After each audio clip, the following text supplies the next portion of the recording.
Hello, and thank you for clicking on this video. My name is Rachel Graham, and I'm a registered nurse, a digital creator, and a mom. And today I'm going to be talking about how to be more productive and get tasks done efficiently in your days off. If you're a person that works for somebody else like me, I'm a registered nurse that works 3 12-hour shifts a week at the hospital. And on my days off, I have to structure my time in order to get things done. So whether you work Monday to Friday and your day off is Saturday and Sunday, or whether you're like me and you do, sort of a healthcare shift where you work 4 10s or whatever the case may be, this applies to you if you want to become more productive with your day. So I'm just gonna share, honestly, you guys, what I do. This is not anything based in any sort of research.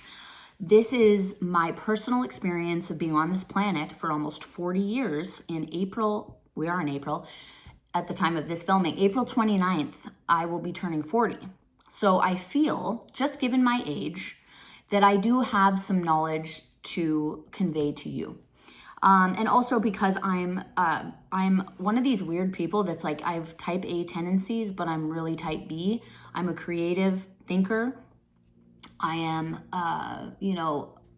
just a little bit scattered, but I'm also type A in other ways, like how I organize my day. Is my car clean? Absolutely not, much to my husband's dismay. But I do know how to organize and get done. That was like a little bleep. I didn't have a little beep sound, but I said a bad word there, and I want this to be friendly for children to be around. So let's cut to the chase. I'm trying to keep my videos under 15 minutes. I exceeded that a little bit, so I had to re-record, so here we go. This is I want to say it's a $20 planner from Amazon. This is not my finest work. I usually purchase a more expensive planner. Like one of my first ones was a happy planner. Love that planner. I used that for many a year. And then I did the Michael's, I forget the name. I want to say Reflections. Reflections had some awesome planners. Planner season is very exciting for me because I put a lot of thought into what planner I'm going to purchase. So the first recommendation I have for you is get a planner. I don't know how people exist without a planner. You don't have to get a paper planner. I know that I'm a little old school in that. But for me, I love the old pen to paper. This is also not the best pen ever. Like I would recommend buying a really nice pen. I do like Sharpies, the Sharpie gel pens. They're my favorite. But in a pinch, just have pens everywhere. That's what I do. I have pens everywhere in my backpack, in my car. They're just like overflowing. But then of course, when you really, really need a pen, you can't find one. So I digress. I also spent money on a fancy planner by a company called Inkwell Press. I would also recommend them. The paper is really nice and thick, which I love. But this year, so I don't know, I just couldn't really find anything, and I didn't want to do Inkwell Press again. I'd done that 2 years in a row, and all the happy planners were just kind of like, they almost had too much fluff, like there was too much going on in them. So I decided to get a Amazon planner for $20 and just see how that went for me. So it has this nice, I'm not going to do like a planner tour, but it does come with this nice little guy you can pop in to hold your date. So this is what the weekly view looks like. As you can see, I haven't filled anything in yet for next week. So I don't fill things in like crazy in advance unless I have my work schedule in here. I have that we're going on a trip next Thursday, and I have some things that I'm going to do when we're back in Canada, which is where we're going to for our trip. So this is how it looks, and it's broken down in 15-minute intervals. I have never done a vertical interval calendar before, but I really actually enjoy it. I usually do the horizontal view, but this one, it allows you to not like take too many notes, which I have a tendency to I just write too much. So this forces me to be very concise. So I would recommend a vertical planner, 15 to 30-minute increments. Why not? And then of course, they have a classic monthly view. Nothing crazy, right? But I do appreciate that it's lined and isn't just like a white box, because then things can get, your writing can get, I'll either write really nice and small and pretty. Sometimes it's bubbly, sometimes it's chicken scratch. It just depends on my mood, I guess. But yeah, so that's what I do for a planner, number one recommendation. So The other thing that I do is the night before I go to bed at night, I should say, I get out a little notepad. Again, I'm showing you guys like, this is not fancy. Like this is a magnetic notepad from Walmart. Comes in a pack of 3. You can, well, maybe this one is from Amazon. It's cheap. It's a notepad. It's for groceries. But I love these little guys because this is a to-do list right here. So every night, and I don't always do this, but this is a great one to start with. So I make a list of things that I need to do the next day. And that is a way to just clear everything out of your brain for the day. And then when you go to sleep, you know exactly what you're waking up to tomorrow morning. So write a to-do list the night before. Obviously get a good sleep. Aim for 7 hours. Make sure your room is dark. Make sure, if you can. I know if we have partners, it's hard. We have to like live with their tics and whatever. But if your partner doesn't like it too dark, then get yourself some, like a mask. Next up, sound. Get a sound machine of some kind. I use Rain. It's a free app. I like just the sound of rain. You know where to get a noise machine. Set the tone to have optimal sleep. Try to avoid screens for like an hour before you go to bed. I know that's really hard. Also, try to avoid having food an hour before you go to bed, especially like sugars and alcohol. So get a good sleep. And I have some notes that I'm referring to, of course, right? I'm a note taker, man. So the problem that I feel like I've had, and I hear from other people, is that when you get to your day off, there's so many things that you need or want to do that it becomes overwhelming and you don't know what to start with, and your whole day goes by and you do nothing because you're paralyzed by this feeling of like, I just don't know what to do. Like, and then you get distracted, you start doing the dishes, or if you're at home, you know, your dogs need in and out, even though maybe, you know, when you're at work, they of course don't go to the bathroom all day, but when you're home, they need to go out like every 10 minutes. So like, there's always something, or there's like a weird, sound down the hall. You go investigate that, or like, maybe I should check the mail. All of a sudden the day's over. You're picking your kid up from daycare or school or whatever. So the night before to-do list is essential. The second thing, so this is if you have a day off, right? You're alone, you're at home. Make your coffee or tea or smoothie or whatever morning beverage you have. For those of you that don't have a morning beverage ritual, I highly recommend you get one, because it's like the joy of life is waking up and knowing, for me, that I'm gonna have a nice hot cup of coffee with my favorite creamer. Hopefully I'm not out of it, and 2 packets of stevia. Like, it's just, it brings me joy. So I get my coffee going, and then when the coffee is going, if the space is not clean, this is the time to clean it. So tidy up the kitchen, get your desk clean. All you should have on your desk is your computer, your phone, your planner, you know, if you have your notepad, and then I like to also have, I like these type of spiral bound notebooks. Whatever your essentials are. No weird clutter, like wash the surface. Like, it's these little things that actually clear your brain. Clearing your surfaces clears your brain. It works, it helps. The next thing, so now I'm sure your coffee's ready because you've tidied up. Now you have your hot cup of coffee, your space is clean. You could even put on some scented candles or some incense or a diffuser. Put on some ambient music. I like what's her name? Eliana Barriez, I think.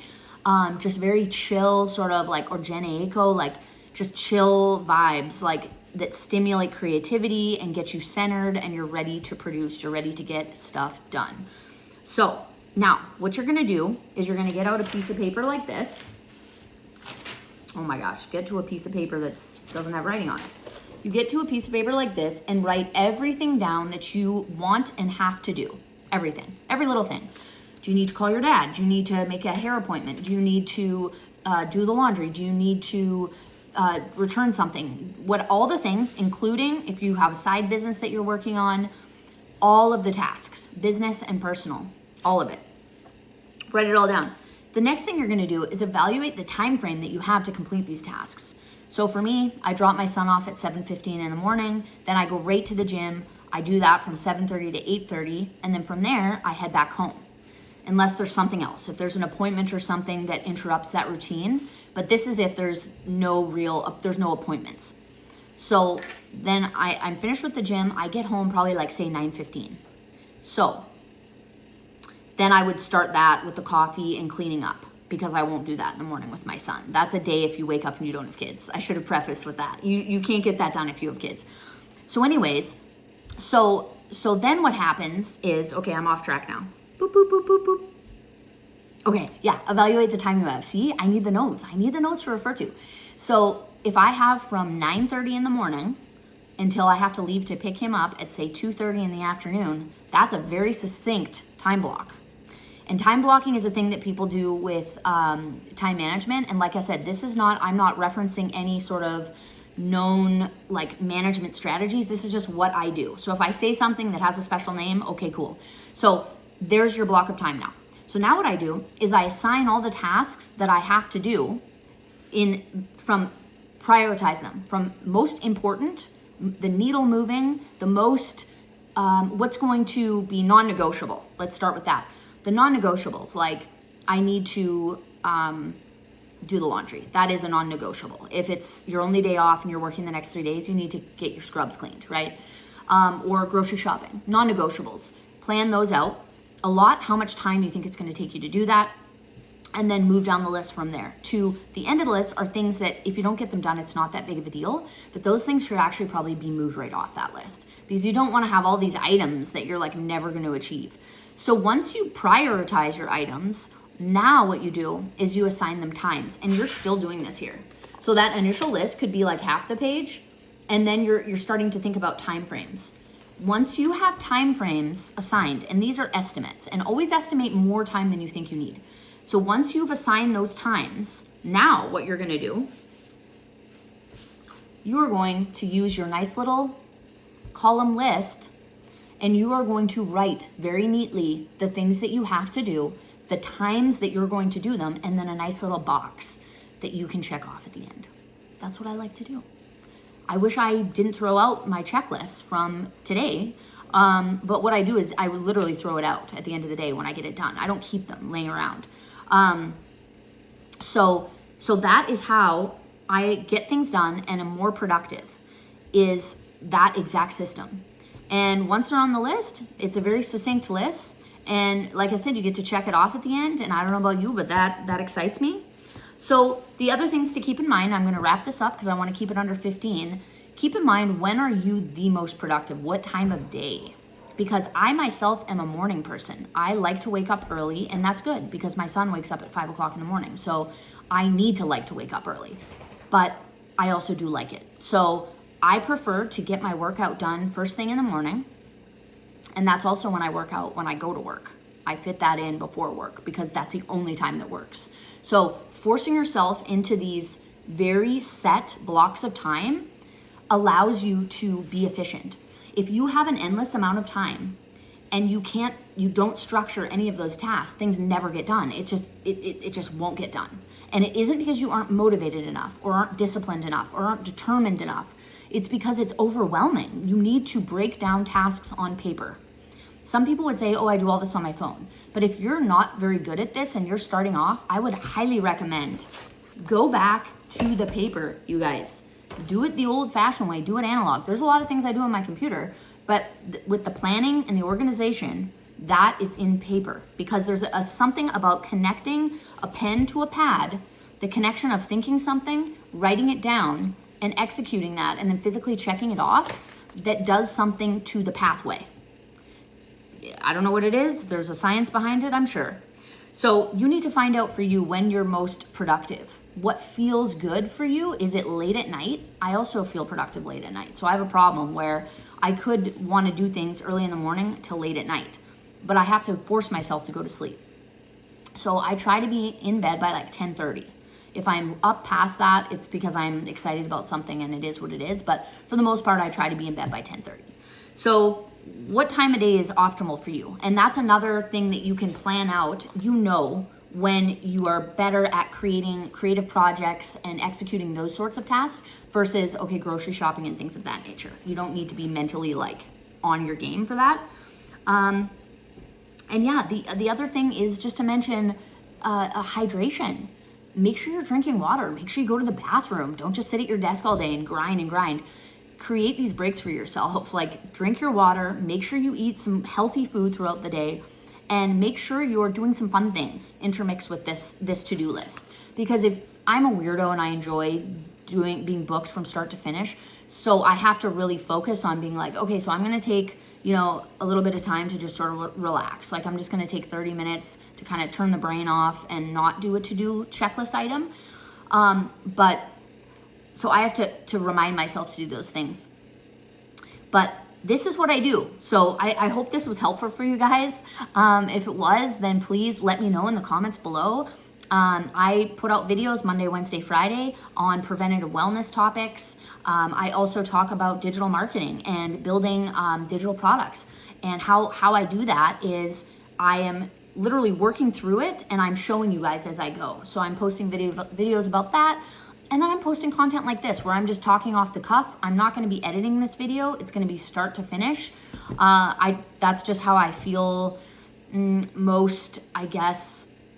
And now I can't think of any words, but like, I feel like when things are edited, it kind of takes out the human element of it. Like, I want this to feel like I'm talking to you and you're my friend and you're listening and we're having a conversation in a sense, a more organic feeling, rather than just like these really edited videos that are just full of hooks and weird like things flashing in the screen and like trying to like become addictive or something for your brain. Like, are you even interested in it? Or is it just like you're so overstimulated? So yeah, I hope you enjoy this style of content. All of my videos won't be like this. I have some where I'm sharing my screen and showing you what I'm doing. Like the video I posted the other day, it was of me sharing my screen. So anyways, that's enough rambling. I hope you have a fantastic day and I'll see you in the next video.